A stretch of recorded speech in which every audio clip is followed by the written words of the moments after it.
আসসালামু আলাইকুম গাইস, কেমন আছেন? আশা করি আপনারা সবাই ভালো আছেন। তো আমার এখানে 17টার মতো টাইগার মুরগির বাচ্চা ফুটছে। 45টার মতো ডিম দিয়েছিলাম, এটা আর 20টার মতো ডিম নষ্ট হয়ে গেছে। আর মনে হয়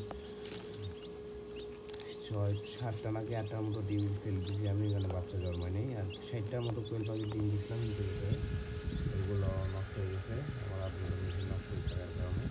তো আমি ঠিক হয়নি। তবু আলহামদুলিল্লাহ এখানে অনেক কিছু আমি তো এগুলো আশা করি যে এতগুলো ফুটবে।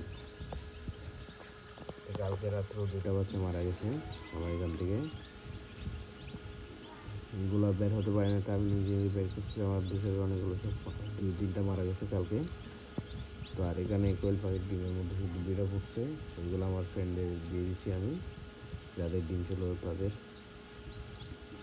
আর অবশ্যই আমার থেকে কিছুদিনের মধ্যেই দেখে আর্দ্রতার মেশিন অর্ডার দেবো আমার জন্য। আমি দিয়েছিলাম একজনকে, সে আমাকে দিতে পারে নাই।